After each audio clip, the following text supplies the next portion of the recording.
आज हम पढ़ते हैं एनसीईआरटी विज्ञान का अध्याय 3 जिसका नाम है संश्लेषित रेशे और प्लास्टिक। तो सबसे पहले हम समझते हैं संश्लेषित रेशे किसे कहते हैं। ऐसे रेशे जिनको मानव के द्वारा बनाया जाता है वो हमारे संश्लेषित रेशे कहलाते हैं। और प्लास्टिक किसे कहते हैं, तो प्लास्टिक की बहुत सारी चीज़ों का हम यूज़ करते हैं, जैसे बाउल, बाल्टी, जग, चेयर, इस प्रकार की बहुत सारी चीज़ों का हम प्लास्टिक के रूप में यूज करते हैं। आपने देखा होगा बच्चों के खिलौने भी, अधिकतर खिलौने प्लास्टिक से बनाए जाते हैं।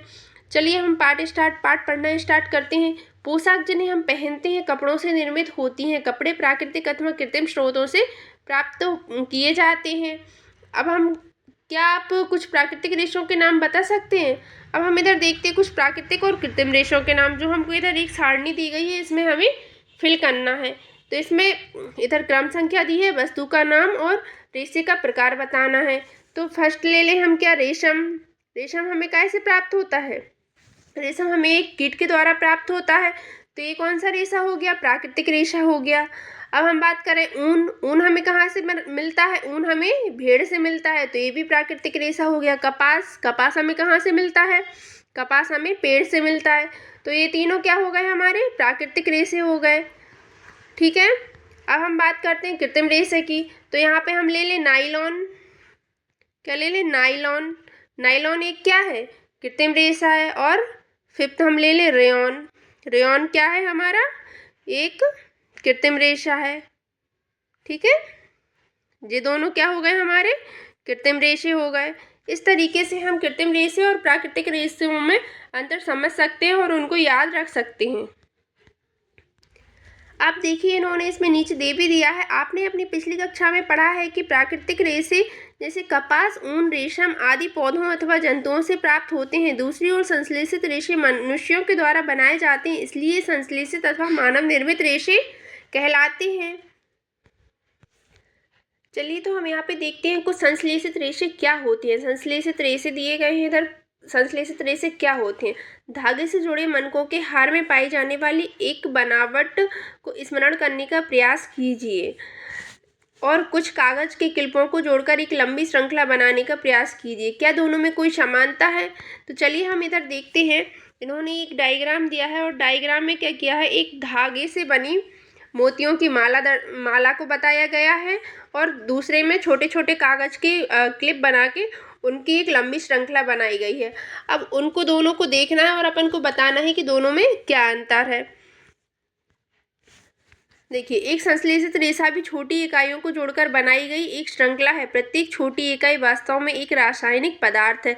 इस प्रकार अनेक छोटी इकाइयां मिलकर एक बड़ी एकल इकाई बनाती हैं, जो क्या कहलाती है, बहुलक कहलाती। इन्होंने बताया है कि एक जो संश्लेषित रेशा होता है वो कैसी बहुत सारी छोटी छोटी इकाइयों से मिलकर बना होता है, और जब छोटी छोटी इकाइयों से मिलकर एक बड़ी इकाई बना लेता है तो वो क्या कहलाता है, बहुलक कहलाने लगता है। इंग्लिश में उसे पॉलीमर कहते हैं। और पॉलीमर शब्द जो है वो ग्रीक भाषा के शब्द पॉली तथा मर से मिलकर बना हुआ है। पॉली का अर्थ होता है अनेक तथा मर का अर्थ होता है भाग अथवा इकाई। अतः एक पॉलीमर बहुलक बहुत सी इकाइयों के दोहराने के पश्चात बनता है। बहुलक भी प्रकृति में पाए जाते हैं। उदाहरण के लिए कपास एक बहुलक है जो किससे बनता है, सेल्यूलोज कहलाता है। सेल्यूलोज बड़ी संख्या में ग्लूकोज की इकाइयों के द्वारा निर्मित होता है। चलिए तो अब हम बात करते हैं संश्लेषित रेशों के प्रकार की। तो संश्लेषित रेशे कई प्रकार के होते हैं, जैसे रेयॉन, नायलॉन, एक्रिलिक और भी बहुत सारे प्रकार के होते हैं संश्लेषित रेशे। संश्लेषित रेशों को कहाँ से प्राप्त किया जाता है, रेशम कीट से प्राप्त किया जाता है और इसकी खोज चीन में हुई थी। इसे लंबे समय तक कड़ी सुरक्षा में गोपनीय रखा गया था। रेशम रेशे से प्राप्त कपड़ा जो होता है वो बहुत ही महंगा होता है, परंतु इसकी सुंदर बनावट से प्रत्येक व्यक्ति ने इसे मोह लिया और रेशम को कृत्रिम रूप से बनाने का प्रयास किया गया। ठीक है। 19वीं शताब्दी के अंतिम छोर पर वैज्ञानिकों ने समान गुणों वाले रेशे प्राप्त करने में सफलता प्राप्त हुई। इस प्रकार का रेशा काष्ठ लुगदी के रासायनिक उपचार से प्राप्त किया गया था। यह रेशा रेयॉन अथवा कृत्रिम रेशम कहलाई। यद्यपि रेयॉन प्राकृतिक स्रोत काष्ठ लुगदी से प्राप्त किया जाता है, यह एक मानव निर्मित रेशा है। यह रेशम सस्ता होता है, परंतु इसे रेशम रेशों के समान बुना जाता है। इसमें रंगों की कई किस्मों में रंगा जाता है। रेयॉन को कपास के साथ मिलाकर बिस्तर, चादरें, कालीन, इस तरीके की कालीन, गलीचा, इस तरीके की चीज़ें बनाई जाती जो मानव को पसंद आती है, जो अपन सब मनुष्यों को पसंद आती है, और फिर इसका हम खरीदते हैं इसको, जिससे इसकी जो मांग है वो बढ़ रही है और ये उपयोगी, बहुत ज़्यादा उपयोगी हो रहा है। जैसे आपने देखा होगा, ये इस तरीके की कालीन अपने घर में अपन यूज करते हैं, काय की बनी होती हैं? रेयॉन की बनी होती हैं। अपन देखते हैं मैट्स जो होती हैं वो किसकी, वो भी अपनी रेयॉन की बनी होती हैं। जैसे अपन डोरमेट की बात करें, अदर मेट की बात करें, तो वो सब किससे बनी होती? चटाई सब रेयॉन की बनी होती हैं। इस तरीके से इसका निर्माण और भी अधिक हो रहा है। इसके बाद बी नंबर है हमारा नायलॉन। नायलॉन एक अन्य मानव निर्मित रेशा है। इसे 1931 में बिना किसी प्राकृतिक कच्चे माल, पौधे या जंतु से प्राप्त किए बनाया गया है। इसका निर्माण कोयले, जल और वायु से किया गया है। नायलॉन का निर्माण किससे किया गया है? ये वाला पॉइंट याद रखने वाला है कि नायलॉन का निर्माण किससे किया गया है। इसका निर्माण कोयले, जल और वायु से किया गया है। और यह क्या है? यह प्रथम पूर्ण संश्लेषित रेशा था। नायलॉन प्रबल रेशा, प्रत्यास्थ और हल्का था। यह चमकीला और धुंधले में सुगम था, अतः यह कपड़ों के निर्माण हेतु बहुत ही प्रचलित हुआ था। जो नायलॉन है ये पकड़ने में भी कैसा हल्का है। इसकी जो रस्सी, इसकी नायलॉन की रस्सियाँ बनाई जाती हैं वो बहुत ज़्यादा भारी नहीं होती, पकड़ने में हल्की होती है। नायलॉन का यूज बहुत सारी चीज़ों में किया जाता है। जैसे हम घर पे जो हमारे पर्दे यूज करते हैं वो भी किससे बने होते हैं? नायलॉन से बने होते हैं। जो रस्सी यूज होती है वो भी किसकी? नायलॉन की होती हैं। जो हम ब्रश करते हैं, हम जो सुबह ब्रश करते हैं टूथपेस्ट लगा के, वो ब्रश के जो ब्रश होते हैं वो किससे बने होते हैं? वो भी नायलॉन से बने होते हैं। हम जो सॉक्स पहनते हैं वो भी नायलॉन से बने होते हैं। पर्दे नायलॉन के बने होते हैं। रस्सी भी नायलॉन की बनी होती है। जो पैरासूट यूज करते हैं वो भी किसका? नायलॉन का बना हुआ होता है। इस तरीके से आपको दिख रहा है ये पैरासूट यूज कर रहा है, ये किसका? नायलॉन का यूज करते हैं। और जो पर्वतारोही होते हैं वो पर्वत पर चढ़ने के लिए जिस रस्सी का यूज करते हैं वो रस्सी भी किसकी? नायलॉन की बनी होती है। इसलिए नायलॉन हल्का होने के कारण उसका यूज बहुत सारी चीजों में किया जाता है। इसके बाद है सी, पॉलिएस्टर और एक्रिलिक। पॉलिएस्टर और एक्रिलिक की हम बात करें तो पॉलिएस्टर एक संश्लेषित रेशा है। इस रेशे से बने कपड़े में आसानी से सिलवटें नहीं आती हैं। यह सपाट रहता है और सरलता पूर्वक धुल जाता है, अतः यह वस्त्र सामग्री हेतु पर्याप्त उपयोगी पदार्थ है। आपने लोगों को सुंदर पॉलिएस्टर कमीजें और अन्य परिधान पहने अवश्य देखा होगा। टेरिलिन एक लोकप्रिय पॉलिएस्टर है। इसे बहुत महीन रेशों में खींचा जा सकता है, जिसे फिर भी अन्य तंतु समान बुना जाता है। अब हम बात करते हैं यहाँ पर कि पैट क्या होता है। PET पैट लिखा हुआ है इन्होंने, इसका फुल फॉर्म है पॉलीएथिलीन टर्लेट। ये क्या होता है? तो एक बहुत ही सुपरिचित प्रकार का पॉलीएस्टर है। ये क्या है? एक पॉलीएस्टर है और बहुत ही जाना माना पॉलीएस्टर है। इसका उपयोग बोतलें, बर्तन, फिल्म तथा चार और अन्य बहुत से उपयोगी उत्पादों के निर्माण हेतु किया जाता है। इन्होंने इसमें दिया है कि अपनी नज़रें घुमाइए चारों ओर, पॉलिएस्टर से निर्मित वस्तुओं की एक सूची बनाइए। हमको इधर एक पॉलिएस्टर से निर्मित वस्तुओं की सूची बनाना है। इससे पहले हम इसमें जो पैराग्राफ दिया है उसको अच्छे से पढ़ लेते हैं। पॉलिएस्टर पॉली प्लस एस्टर से मिलकर बना होता है। वास्तव में एक रसायन जो एस्टर कहलाता है की इकाइयों की पुनरावृत्ति से बनता है। एस्टर वे रसायन होते हैं जो फलों को उनकी गंध प्रदान करते हैं। निर्मित कपड़े जैसे पॉलीकार्ड, पॉलीवूल, टेरिकाट आदि नामों से बेचे जाते हैं। जो पॉलिएस्टर से निर्मित जो कपड़े होते हैं वो उनमें उनके आगे क्या लगा होता है? पॉली लगा होता है और वो इनके नामों से बेचे जाते हैं। जैसे अपन टेरिकॉट के कपड़े पहनते हैं वो भी किससे बने होते हैं? पॉलिएस्टर से बने होते हैं। अपन टेरिकॉट की चादर, टेरिकॉट के तकिए, टेरिकॉट की सीट्स ये सब खरीदते हैं, ये सब कैसे बने होते हैं? पॉलिएस्टर से बने होते हैं। पॉलीवूल, अपन ये सब स्वेटर यूज करते हैं, किससे? पॉलिएस्टर से बनी होती हैं। जैसा कि नाम सुझाते हैं ये कपड़े दो प्रकार के रेशों को मिलाकर बनाए जाते हैं, पॉलीकाट और पॉलिएस्टर। जो पॉलीकाट है वो पॉलिएस्टर और कपास से मिलकर बना होता है। इसके बाद हम बात करें पॉलीवूल। पॉलीवूल जो है वो किससे मिलकर बना होता है? पॉलिएस्टर और ऊन से मिलकर बना होता है। ये हमारा बहुत ही इम्पोर्टेंट टॉपिक है, इसको आप याद रखना, ये एग्जाम में आ सकता है। हम सर्दियों में जो स्वेटर पहनते हैं तथा शाल कम्बलों का यूज करते हैं, वो इनमें से बहुत सारे जो वास्तव में प्राकृतिक रेशों के द्वारा निर्मित नहीं होते हैं। यद्यपि वे ऊन के सदृश तो दिखाई देते हैं, लेकिन वे प्राकृतिक ऊन से निर्मित नहीं होते। वे एक अन्य प्रकार के संश्लेषित रेशे का यूज किया जाता है उनको बनाने के लिए, जिसका नाम होता है एक्रिलिक।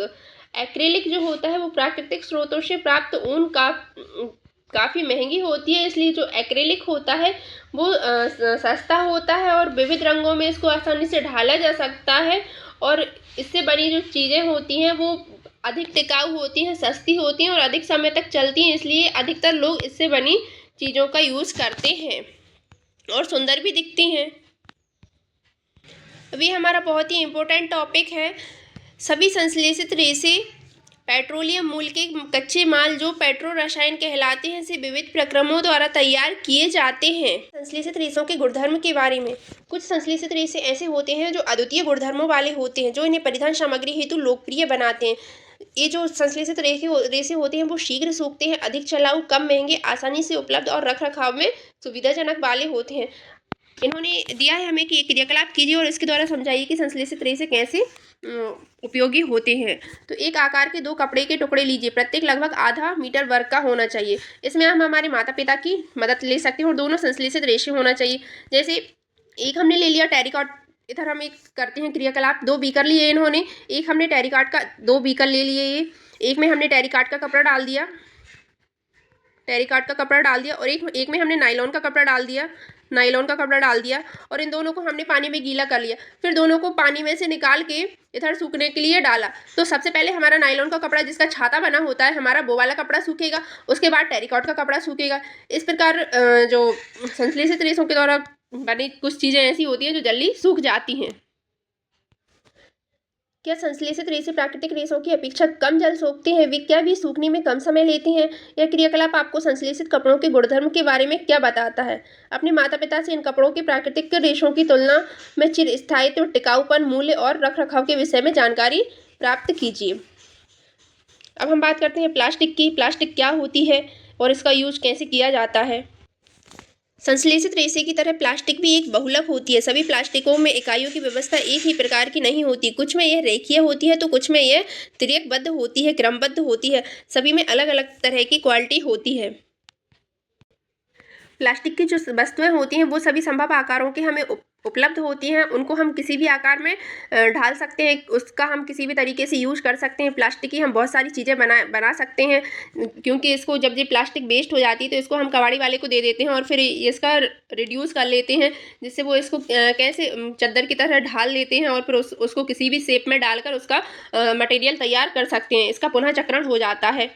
प्लास्टिक की वस्तुएं सभी संभव आकारों और साइजों में उपलब्ध हैं, जैसा कि आपको चित्र में दिख रहा है। क्या आपको आश्चर्य नहीं होता कि यह कैसे संभव है? तथ्य यह है कि प्लास्टिक आसानी से सांचे में ढाला जा सकता है, अर्थात इसे कोई भी आकार दिया जा सकता है। प्लास्टिक का पुनः चक्रण हो सकता है, इसे पुनः प्रयुक्त किया जा सकता है, इसे रंगा और पिघलाया भी जा सकता है, इसे बेलकर चद्दरों में बदला जा सकता है, इसकी तारें बनाई जा सकती हैं, इसलिए इसके विभिन्न प्रकार में उपयोग किया जाता है। जैसे इसकी चेयर बनाई, बाउल, बाइक, अन्य टॉयज बनाए जा सकते हैं।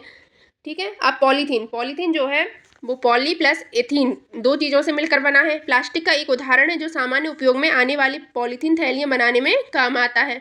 अब आप स्वयं प्लास्टिक के टुकड़ों को मोड़िए। क्या सभी प्लास्टिक की वस्तुएं सरलता से मोड़ी जा सकती हैं? ऐसा नहीं है कि सभी प्लास्टिक की वस्तुएं आसानी से मोड़ी जा सके। कुछ प्लास्टिक की वस्तुएं आसानी से मोड़ी जा सकती हैं, कुछ प्लास्टिक की वस्तुएं आसानी से नहीं मोड़ी जा सकती। इस प्रकार प्लास्टिक भी कितने 2 प्रकार की होती है, थर्मोसेटिंग प्लास्टिक और थर्मोप्लास्टिक। आइए हम इनके बारे में जानते हैं। प्लास्टिक जो गर्म करने पर आसानी से विकृत हो जाती है और सरलतापूर्वक मुड़ जाती है, वो क्या कहलाती है? थर्मोप्लास्टिक कहलाती है। ये हमारा बहुत ही इंपॉर्टेंट टॉपिक है कि प्लास्टिक कितने प्रकार की होती है। तो 2 प्रकार की होती है, थर्मोप्लास्टिक और सेकंड है हमारा थर्मोसेटिंग प्लास्टिक। इसमें से क्वेश्चन एक आता ही आता है। जैसे पॉलीथीन और पीवीसी थर्मोप्लास्टिक के कुछ उदाहरण हैं। पॉलीथीन और पीवीसी थर्मोप्लास्टिक के कौन कौन से उदाहरण हैं? पॉलीथीन हो गया और पीवीसी हो गया। इनका उपयोग कहाँ किया जाता है? खिलौने, कंघी और विभिन्न प्रकार के पात्रों के बड़े पैमाने में किया जाता है, या क्योंकि ये आसानी से मुड़ जाती है। अब हम समझते हैं थर्मोसेटिंग प्लास्टिक क्या होती है। कुछ प्लास्टिक ऐसे हैं जिन्हें एक बार सांचे में ढाल दिया जाता है तो इन्हें ऊष्मा देकर नरम नहीं किया जा सकता। इन्हें हम थर्मोसेटिंग प्लास्टिक कहते हैं। जैसे हमारी नाश्ते की प्लेट बनाई जाती हैं वो थर्मोसेटिंग प्लास्टिक की होती हैं। जो हमारे कुकर के हैंडल बनाए जाते हैं वो भी थर्मोसेटिंग प्लास्टिक के होते हैं। और इनके उदाहरण है बेकिलाइट और मेलामाइन। बैकलाइट ऊष्मा और विद्युत का कुचालक है। यह बिजली के स्विच, विभिन्न बर्तनों के हत्थे, हैंडल आदि बनाने में काम आता है। मेलामाइन एक बहुत ही उपयोगी पदार्थ है। यह आग का प्रतिरोधक है तथा अन्य प्लास्टिक की अपेक्षा ऊष्मा को सहन करने में अधिक क्षमता रखता है। यह फर्श की टाइलें, रसोई के बर्तन और कपड़े बनाने में उपयोग में लिया जाता है जो आग का प्रतिरोध करते हैं। थर्मोप्लास्टिक और थर्मोसेटिंग प्लास्टिक के विभिन्न उपयोगों को प्रदर्शित किया गया है। देखिए नीचे चित्र में दर्शाया गया है, जैसे कि थर्मोसेटिंग प्लास्टिक के निर्मित कुछ वस्तुएं दर्शाई गई हैं, जैसे प्लेट, नाश्ते की प्लेट, कुकर के हत्थे और जो अपने बिजली के स्विच बोर्ड होते हैं वो भी थर्मोसेटिंग प्लास्टिक के होते हैं। इसके बाद थर्मोप्लास्टिक के भी कुछ उदाहरण दर्शाए गए हैं, जैसे अपना बाउल होता है, डिब्बे होते हैं, और जो बिजली के वायर का ऊपर का जो प्लास्टिक का खोल होता है वो भी थर्मोप्लास्टिक का बना हुआ होता है।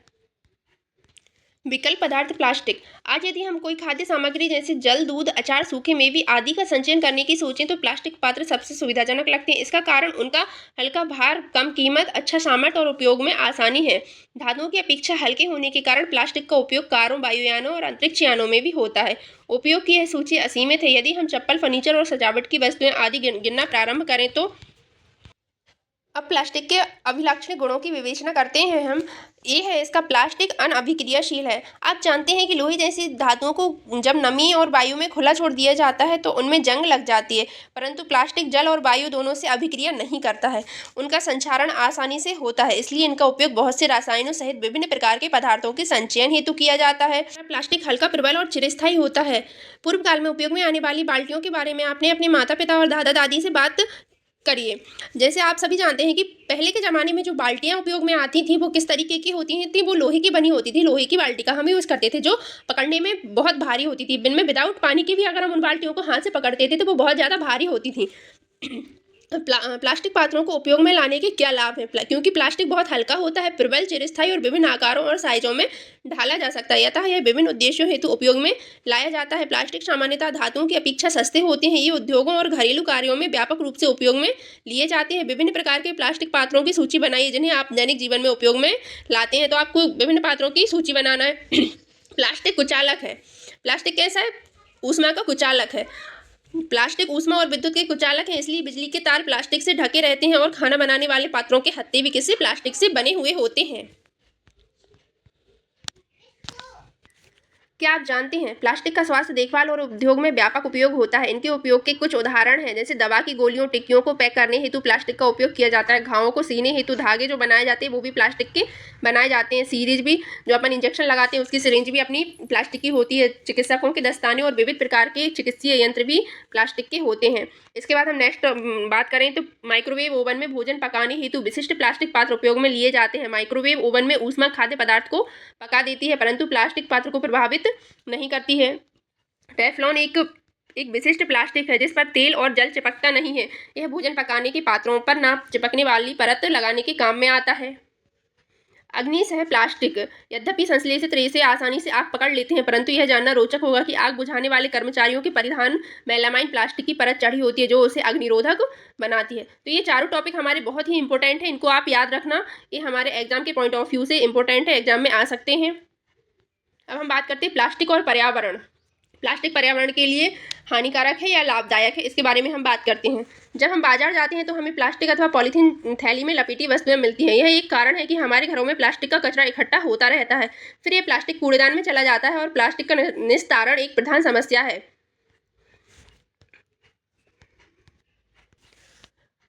वे पदार्थ जो प्राकृतिक प्रक्रिया जैसे जीवाणुओं की क्रिया के द्वारा अपघटित हो जाते हैं उन्हें हम जैव निम्नीकरणीय कहते हैं, और जो पदार्थ प्राकृतिक प्रक्रियाओं के द्वारा सरलता से विघटित नहीं होते उन्हें हम जैव अनिम्नीकरणीय कहते हैं। ये हमारा बहुत ही इंपॉर्टेंट पैराग्राफ है, इसको आप याद रखना, ये एग्जाम में आएगा ही आएगा। इधर से एक क्वेश्चन निकल के आता है कि जैव निम्नीकरणीय किसे कहते हैं और जैव अनिम्नीकरणीय किसे कहते हैं। ठीक है, इस सारणी में हम कुछ ऐसे पदार्थ पढ़ेंगे जो जैव निम्नीकरणीय और अनिम्नीकरणीय को दर्शाते हैं, जैसे अपशिष्ट के प्रकार, अपघटित होने में लगने वाला समय और पदार्थ की प्रकृति कैसी है, जैव निम्नीकरणीय है कि जैव अनिम्नीकरणीय है। जैसे पहला है हमारा सब्जी और फलों के छिलके, बचा हुआ भोजन आदि 1 से 2 सप्ताह में अपघटित होते हैं और ये जब अपघटित हो जाते हैं तो ये जैव निम्नीकरणीय होते हैं। कागज 10 से 30 दिन में अपघटित हो जाता है तो ये भी जैव निम्नीकरणीय हुआ। सूती कपड़ा ये 2 से 5 महीने में अपघटित हो जाता है तो ये भी हमारा जैव निम्नीकरणीय हुआ। लकड़ी 10 से 15 वर्ष में अपघटित हो जाती है तो ये भी जैव निम्नीकरणीय करनी हो गई, हमारी ऊनी वस्त्र, इनको अपघटित होने में लगभग 1 वर्ष लगता है, लेकिन अपघटित हो जाते हैं। तो ये भी हमारा जैव निम्नीकरणीय हुआ। टिन, एल्यूमिनियम और अन्य धातुओं के डिब्बे, ये 100 से 500 वर्ष लेते हैं, तो ये हमारा जैव अनिम्नीकरणीय हो गया। प्लास्टिक की थैलियों को अपघटित होने में कई वर्ष लगते हैं, तो ये हमारा जैव अनिम्नीकरणीय हो गया, क्योंकि प्लास्टिक की थैलियाँ जो हैं वो अपघटित नहीं होती हैं। ये हमारे प्रदूषण की बहुत बड़ी समस्या है, इसलिए अभी कुछ 2018 में इस पर बैन भी लगाया गया था। प्लास्टिक जो है वो अपघटित होने में कई वर्ष लेता है। यह पर्यावरण का हितैषी नहीं है, यह एक पर्यावरण प्रदूषण का एक बहुत बड़ा कारण बनता है। इसके अलावा यदि हम इसको जलाते हैं, इसका दहन करते हैं, तो इसको जलने में भी बहुत समय लगता है और इसके जलने के पश्चात एक विषैली गैस निकलती है, जिससे पर्यावरण प्रदूषण होता है। अब हम इधर समझते हैं इस समस्या का समाधान कैसे किया जाए। तो प्लास्टिक के उपयोग से बचिए, कम से कम प्लास्टिक का उपयोग कीजिए। और जब हम मार्केट जाते हैं, जहाँ हम मार्केट जाते समय प्लास्टिक की थैलियाँ ले जाते हैं, थैलियों में सामान लेके आते हैं, उसकी जगह हमें जूट की थैलियाँ, कागज़ की बनी थैलियाँ, कपड़े की बनी थैलियाँ, ये सब घर से ही लेके जाना चाहिए और इनका हमको उपयोग करना चाहिए। और हमें जैव निम्नीकरणीय और जैव अनिम्नीकरणीय तरीके से इसके कचरे का निपटान करना चाहिए। जैसे हम यदि मार्केट जाते हैं तो बहुत सारे कपड़े या कुछ भी लेके आते हैं, तो उनको हमें प्लास्टिक की थैलियों में लेके नहीं आना चाहिए। उनको हमें लाने के लिए जूट की थैलियाँ या कपड़ों की थैली का उपयोग करना चाहिए। इसके अलावा प्लास्टिक अपशिष्ट को पुनः चक्रित करना बहुत बेहतर होगा। अधिकांश थर्मोप्लास्टिक पुनः चक्रित किए जा सकते हैं। जिन वस्तुओं का पुनः चक्रण किया जा सकता है उनकी सूची बनाइए। इनको हम पुनः चक्रण एक 5R सिद्धांत के रूप में कर सकते हैं। ये हमारा 5R सिद्धांत बहुत ही इंपॉर्टेंट है। इसको हम किस तरीके से उपयोग कर सकते हैं। हमारा 5R सिद्धांत हम समझते हैं। 5R क्या है, तो इसमें 5R दिए गए हैं हमको, तो ये 5R क्या है इसके बारे में हम इधर देखते हैं। तो सबसे पहला, उपयोग कम करिए, मतलब इसको रिड्यूस करिए। क्या करिए? रिड्यूस करिए। फिर पुनः उपयोग करिए, रीयूज करिए। सेकेंड आर का मतलब क्या हो गया हमारा? रीयूज करिए। पुनः चक्रित करिए, मतलब रिसाइकल करिए। इसको क्या करिए? रिसाइकल करिए। पुनः प्राप्त करिए, मतलब क्या हो गया? रिकवर करिए। फिर उपयोग ना करना, मतलब रिफ्यूज। क्या हो गया? रिफ्यूज। ये हमारा 5R सिद्धांत हो गया। ये 5R सिद्धांत की सहायता से हम पर्यावरण के हितैषी हो सकते हैं। क्या है? उपयोग कम करिए, मतलब रिड्यूस करिए, पुनः उपयोग करिए, रीयूज करिए, पुनः चक्रित करिए, रिसाइकिल करिए, पुनः प्राप्त करिए, रिकवर करिए, और उपयोग ना करना मतलब रिफ्यूज करना। और ये वाला क्वेश्चन हमारे एग्जाम के पॉइंट ऑफ व्यू से और इधर से एक क्वेश्चन निकल के आता है। 5R सिद्धांत किसे कहते हैं, इसके बारे में आप बताइए। तो ये हमारा इंपॉर्टेंट है, इसको आप याद रखना। क्या आपने ऐसे कचरे का ढेर देखा है जहां पशु, विशेष रूप से गायें, कचरा खा रही होती हैं? खाद्य अपशिष्ट खाने के प्रक्रम में एक पशु पॉलीथीन की थैलियां और खाद्य पदार्थों के रैपर भी निगल लेती हैं। क्या आप इसके परिणामों की कल्पना कर सकते हैं? हम जो कचरा इकट्ठा करते हैं उसमें से हमें जो प्लास्टिक की जो पॉलीथीन होती हैं उनको हमको अलग फेंकना चाहिए और उनका निस्तारण हमें अलग करना चाहिए, क्योंकि हम जब एक स्थान पर सारे कचरे को फेंक देते हैं और जो जहाँ गायें खाती हैं कचरे में से कुछ भी उठा के, तो उनके यदि गले में प्लास्टिक की पॉलीथीन अटक जाती है तो वो एक जार बना लेती है, जिससे अंत में जाके उनकी मृत्यु हो जाती है। तो ये भी बहुत दर्दनाक घटना हो जाती है। इसके बाद हमारी ही लापरवाही से देखें, यदि हम कहीं भी पिकनिक में जाते हैं, कहीं पार्टी करने जाते हैं या कहीं भी जाते हैं, तो हम जो प्लास्टिक के रैपर होते हैं उनको हम कहीं भी बीच रास्ते में छोड़ आते हैं, जिससे यदि गलती से भी उनको गाय निगल लेती है, जानवर निगल लेते हैं, पशु खा लेते हैं, तो ये उनके लिए हानिकारक हो सकते हैं। इसलिए जो प्लास्टिक की पनियाँ होती हैं उनको इधर उधर नहीं फेंकना चाहिए। ये सार्वजनिक स्थल को स्वच्छ और प्लास्टिक मुक्त रह सकता है, जिससे हमारा रेशा विवेक। प्लास्टिक की थैलियां जलाशयों में अथवा सड़क पर नहीं फेंकिए। खरीदारी के लिए जाते समय एक सूती कपड़े का थैला या जूट का थैला लेकर जाइए। प्लास्टिक पदार्थों का उपयोग कम से कम करिए। उदाहरण के लिए प्लास्टिक के स्थान पर स्टील से बने भोजन को रखने के डिब्बे को प्रयोग में लाइए।